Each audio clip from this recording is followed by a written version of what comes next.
네, 만나서 반갑습니다. 무더운 날 얼마나 수고 많으셨습니까?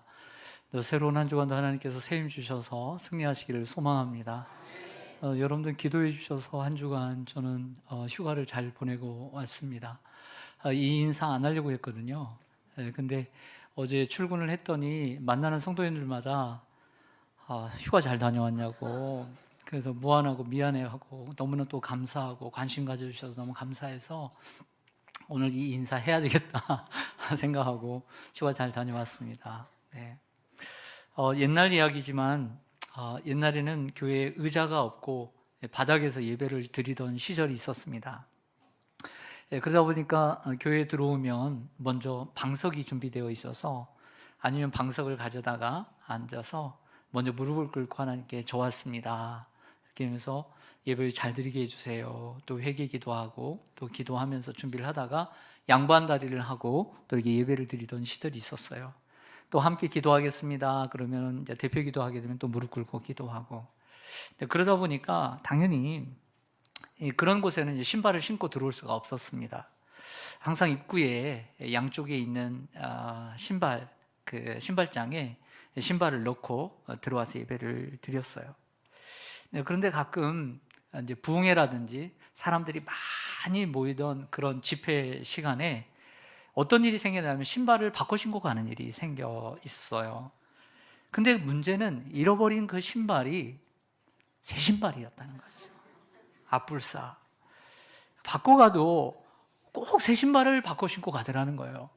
자기 것보다 더 못한 신발을 신고 가면 너무나 감사하고 은혜로울 텐데 꼭 자기보다 더 좋은 신발을 신고 가고 그렇다는 거예요. 그 사이즈가 맞았다는 게 너무 기가 막힌 일이죠.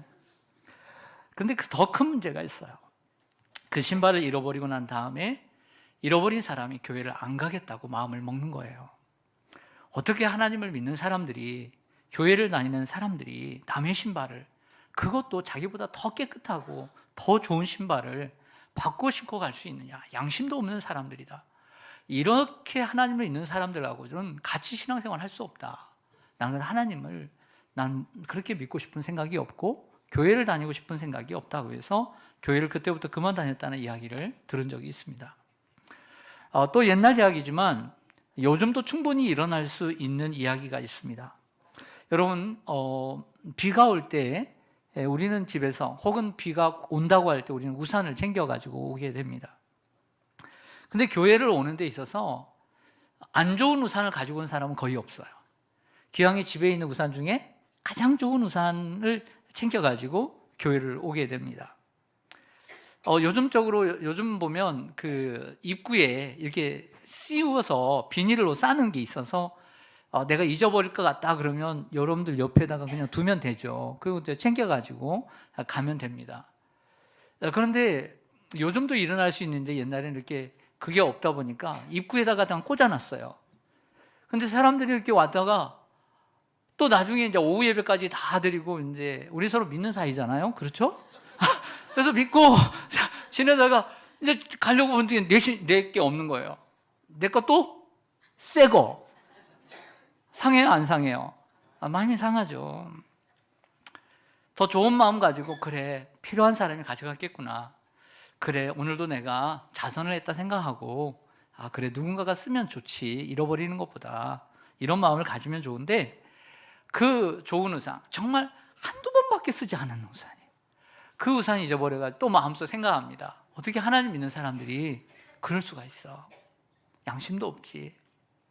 자기 거가 아니면 가져가지 말아야지. 가져가더라도 그냥 버릴 만한 우산 가져가야지, 자기 게 아니면.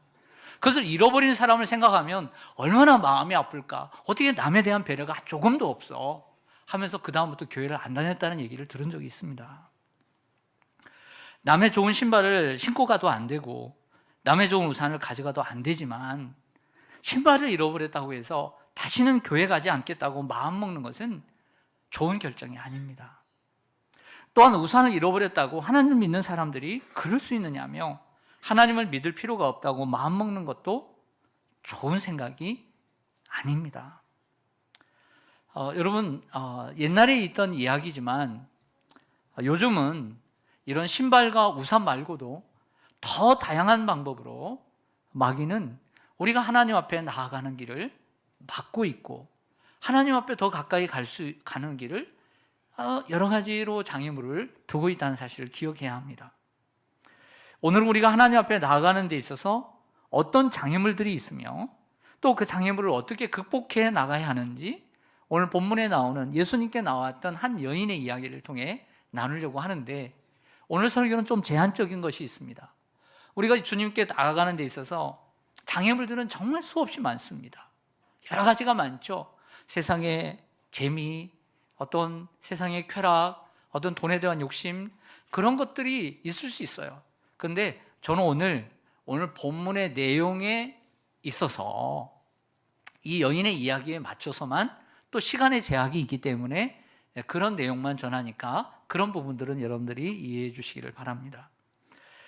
예수님께서 하루는 두로와 시돈이라는 지역에 가시게 되었습니다. 근데 그곳에 도착을 하니까 한 가나안 여인이 예수님께 나와 울부짖으면서 간절히 간청을 합니다.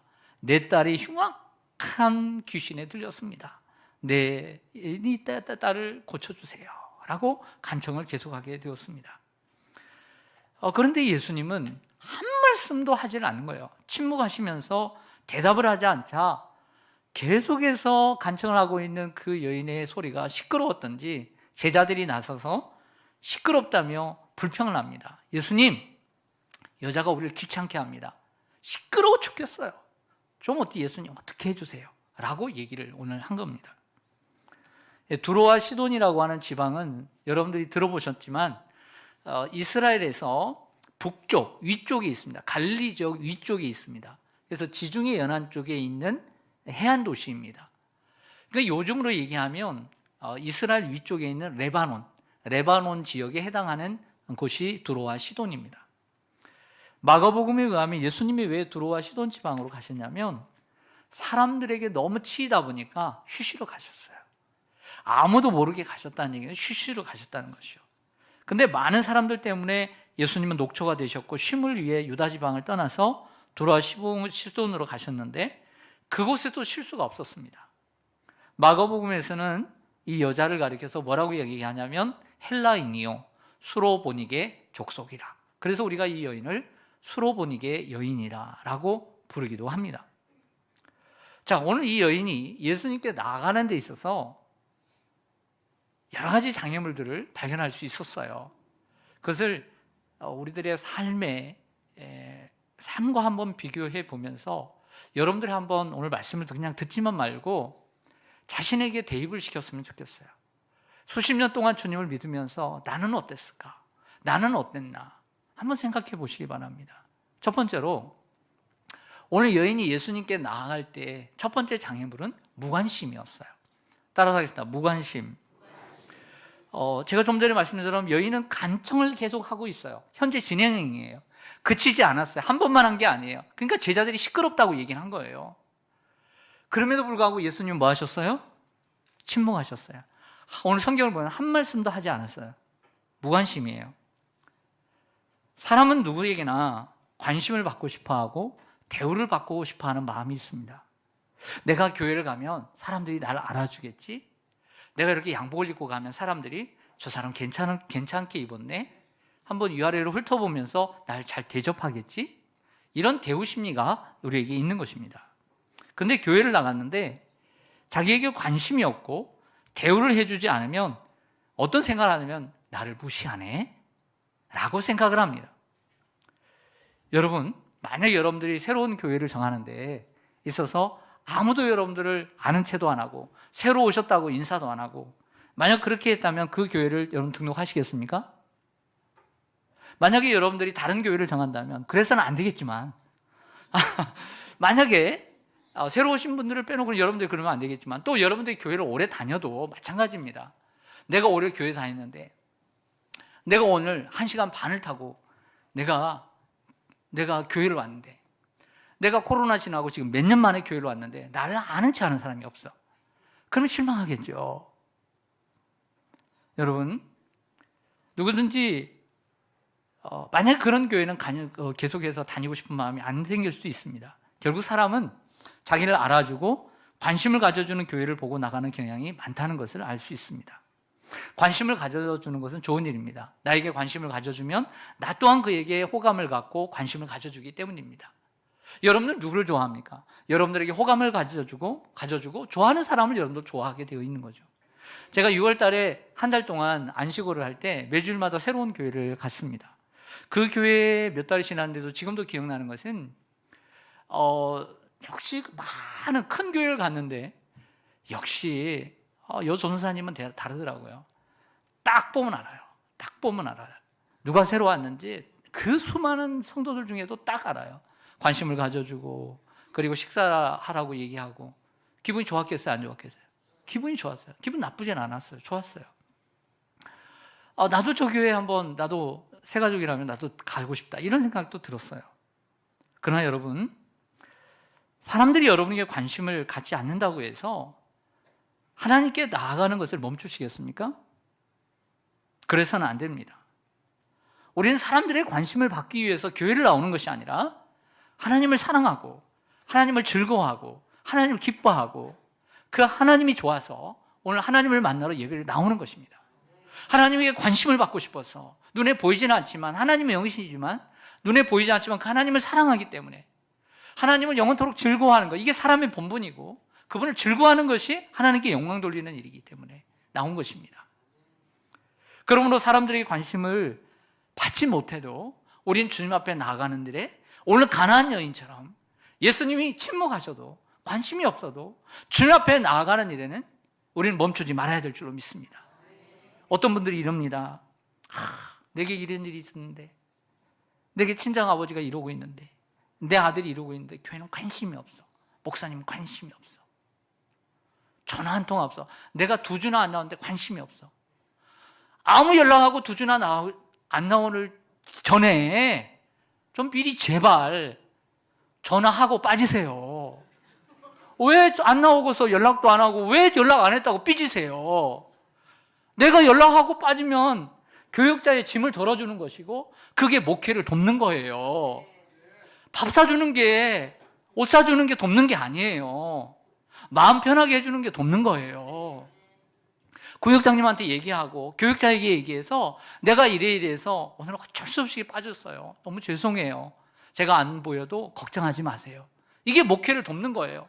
연락도 안 하고 관심도 없다고. 여러분, 그런 생각이 들 때 미리 연락해 주세요. 미리 연락해 주세요. 목사님, 전사님, 장로님, 권사님, 저에게 이런 일이 있어요. 기도 좀 부탁드려요. 어떻게 도울 수 있는 방법이 있으면 함께 기도해 주세요. 이렇게 먼저 얘기를 하시면 되는 거예요. 왜 스스로 올무를 팝니까? 왜 스스로 그물을 칩니까?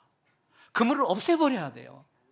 내가 빠질 수 있는 장애물을 없애면서 살아가야지 내가 스스로 장애물을 만들면서 왜 장애물이 있다라고 얘기를 합니까? 지혜라는 것은 이처럼 귀한 것입니다.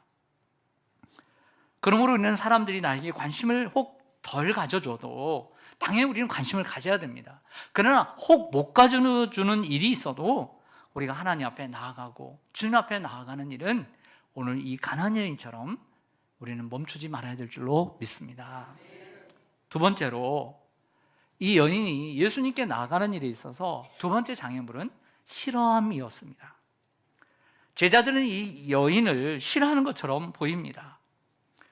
하도 소리를 지르니까 예수님은 가만히 계시고 그 제자들이 예수님 시끄러워서 못 살겠어요.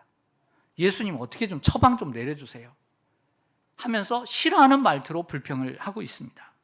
여러분 교회를 다니다 보면 한번 물어보겠습니다. 여러분들 성도님들, 우리 교회 다니는 우리 성도님들이 수백 명의 성도님들이 여러분들 다 좋아할까요?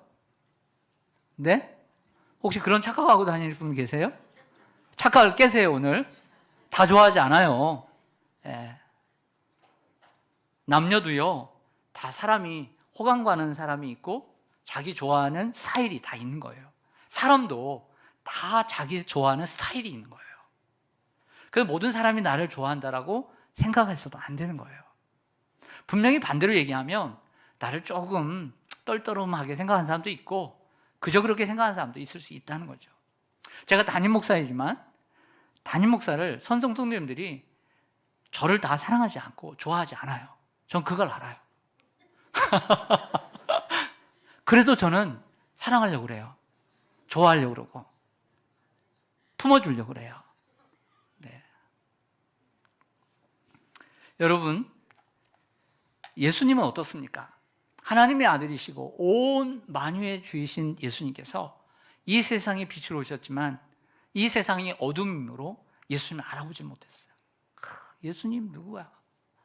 여러분, 예수님이 공생애 생활하실 때 예수님을 좋아하고 따르는 사람도 많았지만 예수님을요 미워하는 사람도 얼마나 많은지 몰라요. 죽이려고까지 눈을 뜨고 찾으려고 했던 사람들이 얼마나 많은지 몰라요. 하물며 연약한 우리를, 허물 많은 우리를 모든 사람이 다 좋아할 수 있겠느냐고요. 착각을 내려놔야 돼요. 싫어할 수 있어요. 유치부 아이를 유치부에 보냈습니다. 근데 우리 아이가 조금 부족해요. 근데 가만히 보니까 잘 적응하지 못하는 것 같고 선생님들도 관심이 없는 것 같고 애들이 또 선생님도 싫어하는 것 같아요. 왜냐하면 맨날 집중도 못하고 이리저리 막 시끄럽게 왔다 갔다 하니까 엄마가 마음이 좋겠어요, 안 좋겠어요? 싫어요. 교회로 옮겨버렸어요. 여러분, 그런 일이 있을 수 있어요. 얼마든지 있을 수 있는 거예요. 교회를 다니다 보면 여러 가지 일과 또 사건으로 등을 돌리거나 싫어하는 사람이 생길 수 있습니다. 그리고 대면하고 싶지 않은 사람도 있을 수 있습니다. 그러나 우리는 서로 화목해야 합니다. 모든 사람과 화목하고 잘 지내는 것이 가장 좋습니다. 비록 여러분들을 싫어하는 사람들이 있을지라도 그 사람 때문에 하나님 앞에 나아가는 길이 막혀서는 안 될 줄로 믿습니다. 저 나를 싫어하는 사람들이 나를 좀 안 좋아하는 것 같아. 나 이 교회 못 다니겠어. 여러분, 다른 교회 가도 여러분 다 좋아하지 않아요. 솔직하게. 거기에도 여러분들 떨떠름하게 생각하는 사람도 있을 수 있어요. 여러분, 그것은 우리가 어디를 가든지 다 넘어야 될 산인 거예요. 넘어야 될 허들이에요. 장애물이죠. 그러면 더 우리는 처음부터 다 좋은 만남이 없는 거예요. 만남은 만들어가는 거예요. 내가 대접받고 싶은 대로 내가 대접해 가야 되는 거예요. 그래야 좋은 만남이 만들어지는 거죠. 여러분, 오늘 가나안 여인은요 예수님뿐만 아니라 제자들에게 싫어함을 당했어요. 싫은 티를 탁탁 냈어요. 그러나 이 여인은 예수님께 나아가는 일을 멈추지 않았어요. 물러서지 않았어요. 계속해서 간청했습니다. 제자들의 불평을 들으신 예수님께서 이렇게 말씀하십니다. 마태복음 15장 24절을 한번 보실까요?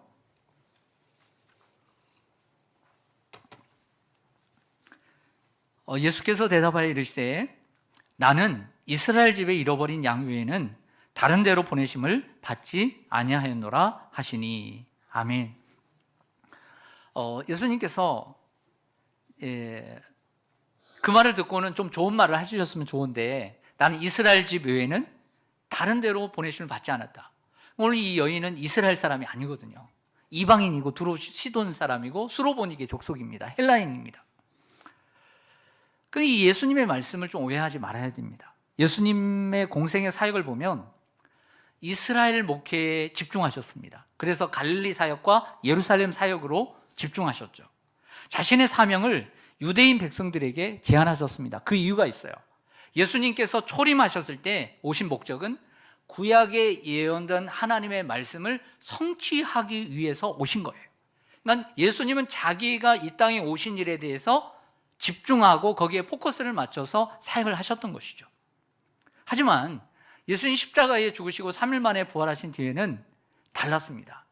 너희는 온 천하에 다니며 복음을 전파하라 라고 말씀하셨고요. 너희는 모든 족속에게 가서 제자를 삼아 아버지와 아들과 성령의 이름으로 세례를 베풀고 내가 너희에게 분부한 모든 것을 가르쳐 지키게 하라 하시면서 온 세계 열방에 나가서 복음을 전하라고 하셨습니다. 그러므로 예수님은 이방인들을 거부하신 것이 아니라 거부하거나 배제한 것이 아니라 공생애 동안에는 자신의 사역이 유대인에게 제한되어 있음을 말씀하고 계시는 것이죠. 이 여인은 예수님의 말씀을 잘 알아듣고 오해하지 않았습니다. 다 이해하지 못했을지라도 예수님의 말씀에는 곡해하지 않았던 것이죠. 그래서 이 여인이 주님께로 나아가는데 세 번째 장애물을 제가 좀 찾아보았다면 배제였습니다. 따라서 하겠습니다. 배제. 이 배제는 이렇게 배제한다. 너는 배제한다. 이렇게 소외라는 얘기죠. 예수님께서 배제시켰습니다. 나는 이스라엘 족속 외에는 다른 데로 보내심을 받지 아니했다. 그러니까 너는 이방이니까 나는 너에게 보냄을 받지 아니했다. 배제시킨 거죠. 그럼에도 불구하고 이 여인은 어땠어요? 예수님께 나아가는 것을 멈추지 않았던 것이죠. 그러면서 이렇게 얘기합니다. 아유, 그래요? 알아서 하세요. 나도 내 살 길 찾아야지 하면서 가지 않았어요. 도리어 이렇게 얘기합니다. 주여, 나를 도우소서. 주님이라고 고백하는 걸 보니까 이 여인은 예수님에 대한 소문을 정확하게 듣고 메시아라는 것을 알고 있었음을 보여줍니다. 이런 이야기가 있습니다. 어느 주일날 뉴욕에 출장을 간 흑인이 예배를 드리려고 한 교회를 찾아 들어갔습니다. 여러분들도 어디 이제 외국이나 먼 곳에 가서 출장을 갔는데 주일을 한번 지내야 된다고 하면 토요일 날 무슨 생각부터 해요? 내일 주일 어디서 예배 드릴까? 그런 생각 해야 하네요. 저희 큰애가 지금 치앙마이 가 있거든요. 그래서 해외여행을 못 해가지고 잠깐 치앙마이 갔는데 토요일 날 제가 그랬어요. 너 예배 드려야지. 그러니까 예배 드려야죠. 그래서 제가 이번에 오셨던 그 이승현 선교사님을 이렇게 소개시켜 주셔서 드려서 연결을 해놨어요. 그래서 오늘 10시에 만나서 11시 예배를 드리기로 했습니다. 여러분들도 어디 출장 가시면 또 교회를 본교회 예배를 못 드리면 항상 예배 드리시죠? 그렇죠? 네, 그런 것처럼 이 흑인이 뉴욕에 출장에 가서 예배를 드리려고 이제 마음먹고 교회를 정했습니다. 그래서 정해진 시간에 예배 시간을 보고 이제 그 교회를 딱 갔는데 들어가려고 그랬더니 백인 사람들이 딱 많은 거예요. 여기는 흑인들이 예배를 못 드린다. 나가라고. 그랬던 겁니다.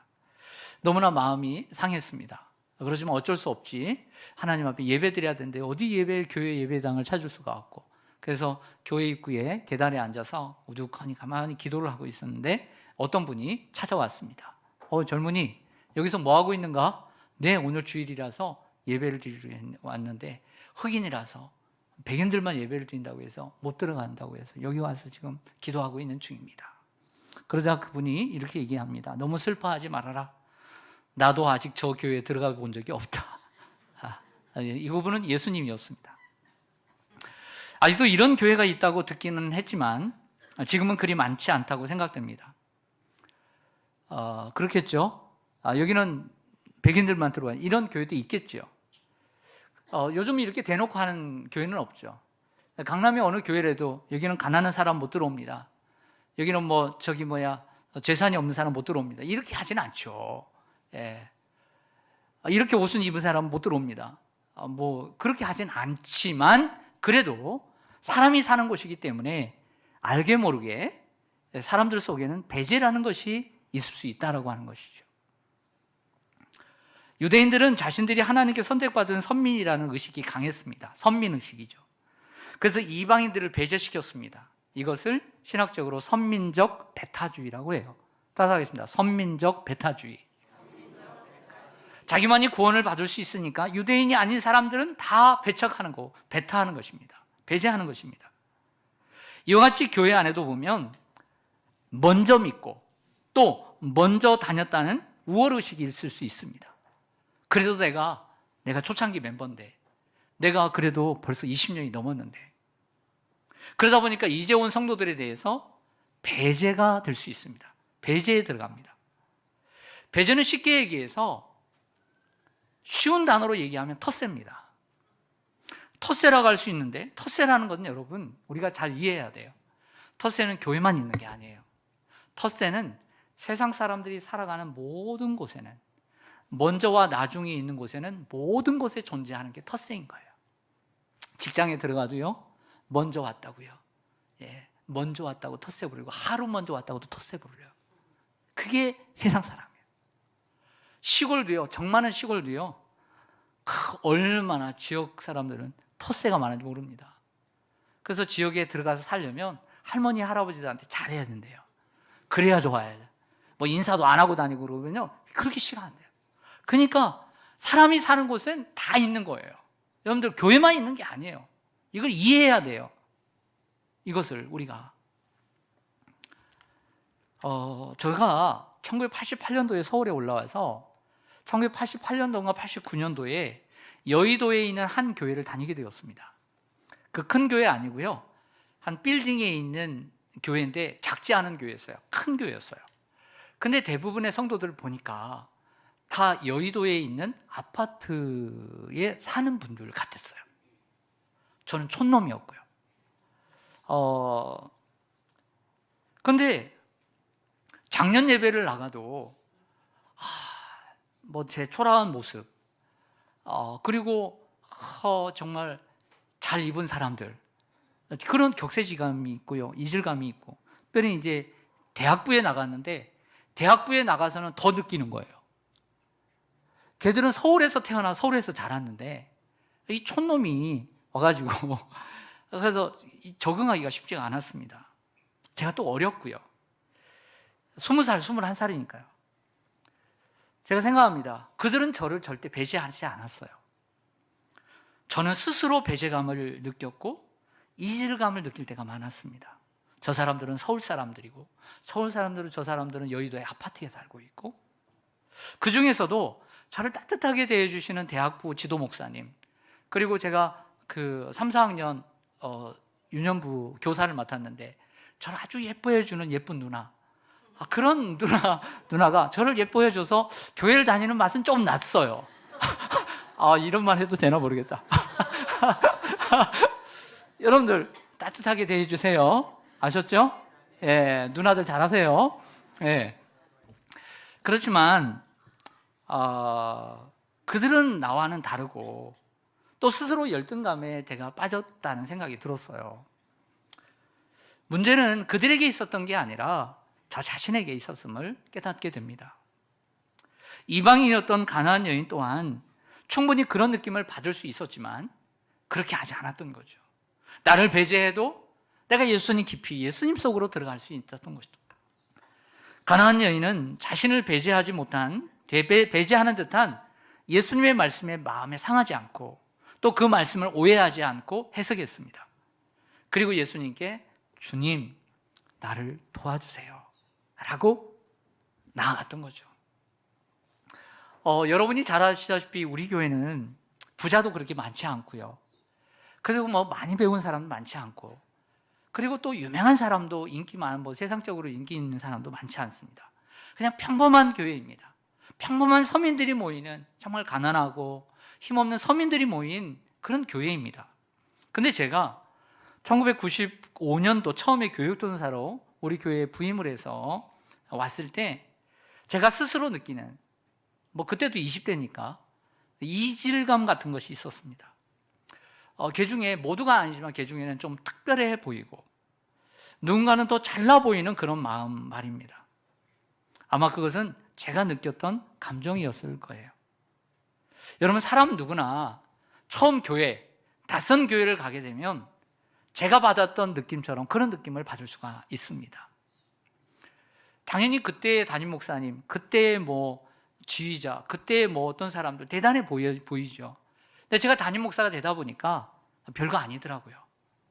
이 말은 무슨 얘기냐면 담임 목사님을 무시하라는 얘기가 아니라 그분을 존경하되 또 교회에서 앞장서는 사람들을 인정하고 존중해 줘야 돼요. 하지만 그런 모습들이 여러분들이 감당하지 못할 그런 모습은 아니라는 거예요. 여러분도 충분히 그 자리에 설 수 있고 그 자리에 함께 있을 수 있다라고 하는 거예요. 그런 말을 하고 싶습니다. 사람들은 누구나 교회를 가면 그런 느낌을 받을 수 있어요. 그러나 그보다 더 중요한 것은 내가 그 교회에 들어가서 그 교회의 진정한 일원이 되는 거예요. 교회의 일원이 되었을 때 처음 느꼈던 그 특별한 감정은 내가 나 스스로 느끼는 감정이었음을 깨닫게 될 것입니다. 그러면 누군가 여러분을 배제하고 또 다르다고 느낄 때 물러서지 마세요. 가나안 여인처럼 주여 나를 도우소서 하며 담대히 주님께 가까이 나가기를 간절히 소망합니다. 네. 오늘 본문 속에서 이 여인이 주님께로 나아가는데 네 번째 장애물이 있습니다. 네 번째 장애물은 무시였습니다. 따라서 하겠습니다. 무시. 26절을 보겠습니다. 26절 보면 대답하여 이르시되 자녀의 떡을 취하여 누구에게? 개들에게 던짐이 마땅하지 아니하니라. 예수님 말씀을 얼핏 보면 모욕적인 언사 같습니다. 요즘에는 많은 사람들이 개 좋아해요, 안 좋아해요? 나가면 개판이더라고요, 완전히. 너무 많아요. 저녁 때 특별히. 사람보다 개가 많아요. 너무너무 많아요. 근데 여러분, 요즘은 개들을 이뻐하고 사랑하고 이렇게 하지만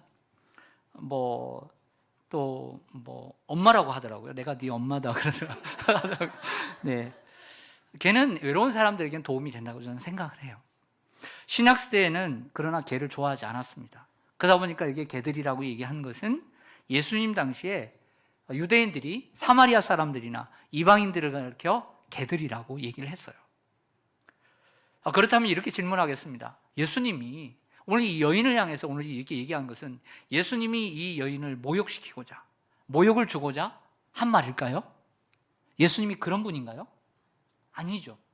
예수님은 절대 그런 분이 아니죠. 그러면 예수님이 그에게 모욕을 주기 위해서, 수치심을 주기 위해서 이런 말을 한 것은 아니다라는 정의를 먼저 내려야 돼요. 그러면 예수님은 왜 그랬을까라는 생각을 해야 된다는 거죠. 오늘 이 말씀은 비유입니다. 이 여인은 이방인이에요. 그래서 아람어를, 예수님이 사용했던 아람어를 사용하지 못했고 그들이 알아듣는 헬라어를 사용하셨을 것입니다. 여기서 사용한 개는 다른 데서 사용한 개하고 달리요, 가정용 애완견인 작은 강아지를 가리키는 퀴나리온이라는 단어를 사용했습니다. 애완견, 예쁜 강아지입니다. 그러므로 이렇게 해석해야 합니다. 너도 가족의 식사 예절을 알 것이다. 먼저 자녀가 먹고 나서 강아지가 먹지 않느냐, 이 순서를 어기는 것은 옳지 않다. 순서의 이야기를 해주신 것입니다. 예수님은 가나안 여인을 무시하신 게 아니에요. 순서 이야기를 해주신 것입니다. 여인은 예수님의 말씀을 오해하지 않고 받아들였습니다. 그래서 27절에 이렇게 대답합니다. 27절 같이 한번 읽겠습니다. 시작. 여자가 이르되 주여 올소이다마는 개들도 제 주인의 상에서 떨어지는 부스러기를 먹나이다 하니. 아멘. 먼저 예수님의 말씀을 받아들여요. 주님 맞습니다. 하지만 개들도 남은 그 부스러기를 먹을 수 있습니다. 다시 얘기하면 주님의 말씀이 맞습니다. 저는 이스라엘 사람 아닙니다.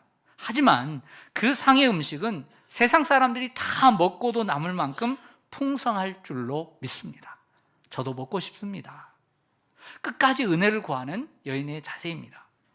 여인은 예의를 지키면서 겸손하게 예수님께 나아갔습니다. 예수님께 나아가는 자세는 겸손입니다.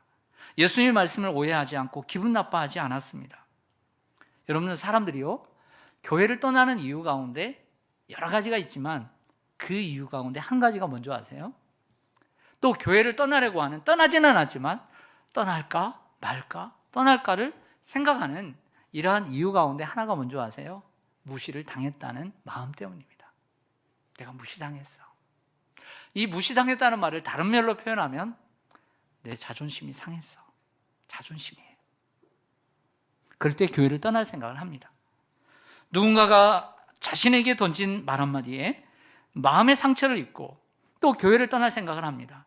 그리고 가끔 떠났다는 이야기도 듣습니다. 그 말 한마디에.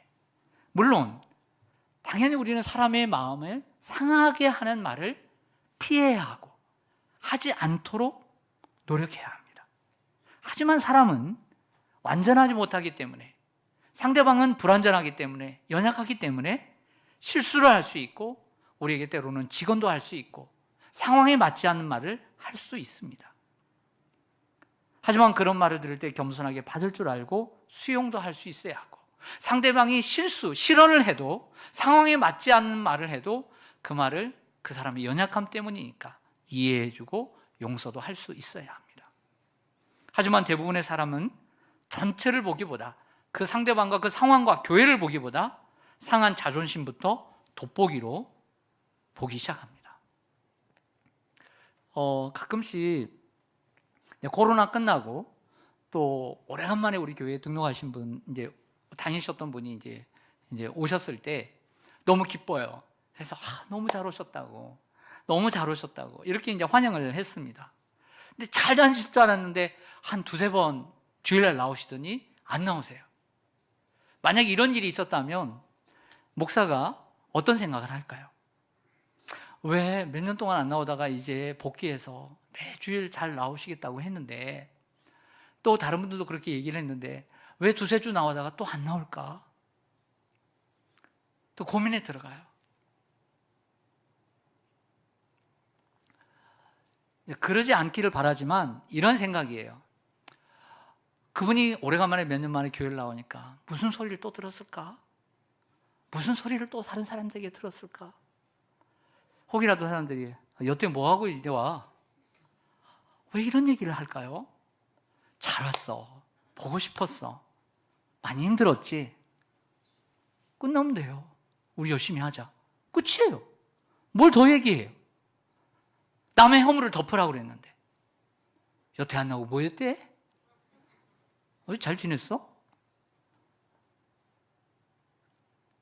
잘 지냈어? 이 말과 잘 지냈어? 여태 뭐 했대? 여태 뭐 하고? 잘 나왔어. 말투가 다르잖아요. 나오다가 안 나온 분이 있으면 또 나오다가 또 안 나온 분이 있으면 그런 생각이 또 들어요. 성도 여러분, 우리는 무시당했다는 상한 자존심을 크게 확대하기보다 여인처럼 겸손하게 자신을 돌아볼 수 있어야 합니다. 혹이라도 마음 상한 말을 들었다 할지라도 그것을 수용하고 그것을 달래주고 그것을 성령의 능력으로 위로해주고 하나님의 위로로 이겨낼 수 있어야 합니다. 이 여인은 자신의 자격 없음을 인정하는 겸손함이 있었습니다. 또한 한편으로 예수님 말씀에 낙심하지 않았습니다. 사람들이 예수님께 나가지 못하는 두 가지 이유가 있습니다. 첫 번째는 교만입니다. 너무 교만해서 우월감에 사로잡혀 살아가기 때문입니다. 또 하나는 반대로 열등감입니다. 죄인인 내가 하나님께 나아갈 자격이 없다고 생각하는 거죠. 죄책감에 시달려서. 그렇습니다. 우리는 모두 죄인입니다. 하지만 우리는 아무 자격 없지만 내 죄를 자백하고 내가 또 고백하면 미쁘시고 어려우신 주님께서 우리를 용서해 주실 줄로 믿습니다. 열등감에 사로잡혀 신앙생활을 하다 보면요, 별것도 아닌 말 가지고 내 앞에 내가 허들을 하나 만들어. 허들을 또 만들어. 열등감에 사로잡히면 허들을 계속 만드는 거예요. 또 우월감에 사로잡힌 사람도 사람들이 나를 무시하고 전화 한 통화도 없고 나에게 뭐 관심도 없고 그러면 스스로 그 우월감 속에 또 장애물을 또 만들어가는 거예요. 그러나 겸손한 사람은 장애를 장애로 여기지 않고 장애일지라도 그 장애를 내 걸림돌이 아닌 디딤돌로 삼고 성숙의 길로 나아가게 되는 줄로 믿습니다. 오늘 말씀에서 배운 것처럼 가나안 여인이 예수님께 나아가는데 장애물이 참 많았어요. 그것은 예수님께서 여인이 자신에게 나오지 못하도록 만드신 것은 아니라고 봐요. 도리어 여인이 더 담대하게 예수님께 나아갈 수 있도록 훈련하시고 또 연단하신 것입니다. 여러분들이 신앙생활을 또 교회 생활을 하실 때 어떠한 일로 교회를 옮기고 싶다거나 또 하나님을 떠나고 싶다고 생각될 때 마지막으로 솔루션 하나 드릴게요. 가장 중요한 솔루션, 예수님을 깊이 생각하는 것입니다. 예수님을 깊이 생각하는 거예요. 자, 예수님은 죄인 우리에게 오시기 위해서 얼마나 많은 수고와 얼마나 많은 허들을 넘으셨는지 모릅니다. 우리에게 오시기에 하늘 영광을 버리셨고요, 자신을 비우셨고 사람의 몸을 입고 이 땅에 오셨습니다. 예수님이 이 땅에서 사역하시는 동안 사람들에게 사랑도 받았지만 미움도 많이 받으셨습니다. 또한 십자가에 못 박혀 죽으실 때도 숱한 무시와 모욕과 수치를 당하고 멸시를 당하셨습니다. 그렇다고 우리를 포기하지 않았습니다. 그렇다고 되돌아가지 않았습니다. 끝까지 나 한 사람 구원해 주시기에, 나같이 연약한 죄인을 구원해 주시기 위해서 물러서지 않고 우리에게 오셨습니다. 그러므로 우리도 예수님께 나아가는 데 있어서 어떤 시련이 와도 포기하지 말아야 합니다. 하나님의 아들이신 예수님이 십자가 위에서 부스러기조차 없이 상에서 완전히 내침을 당하셨습니다. 덕분에 진노의 자녀인 우리는 하나님의 아들로 입양을 받아 그 상 앞에 앉게 되었습니다. 팀 켈러 목사님의 말을 빌리면 예수님이 이처럼 우리의 처지가 되신 덕분에 우리는 얼마든지 그분께로 나아갈 수 있게 되었습니다. 우리 같은 개가 상에 앉을 수 있도록 그 아들이 개가 되셨습니다. 우리의 혀가 풀려 그분을 왕이라 부를 수 있도록 그분이 벙어리가 되셨습니다. 사랑하는 성도 여러분, 그리고 시원산교회 성도 여러분, 장애물 참 많습니다. 하지만 그 장애물 앞에서 물러서지 않았던 이 가난안 여인을 가리켜 예수님은 오늘 마지막 끝절에 이렇게 얘기합니다. 여인아, 내 믿음이 크도다. 백부장, 마태복음 8장에 나오는 백부장과 함께 큰 믿음의 칭찬을 받은 양대 산맥이 바로 가나안 여인입니다. 결국 믿음이란 무엇인가? 믿음이란 내 앞에 있는 장애물을 넘어가는 것입니다. 그러므로 장애물을 만났을 때 예수님을 생각함으로 물러서지 말고 극복함으로 칭찬받고 승리하는 여러분 되시기를 주님의 이름으로 간절히 축원합니다. 아멘. 기도하겠습니다.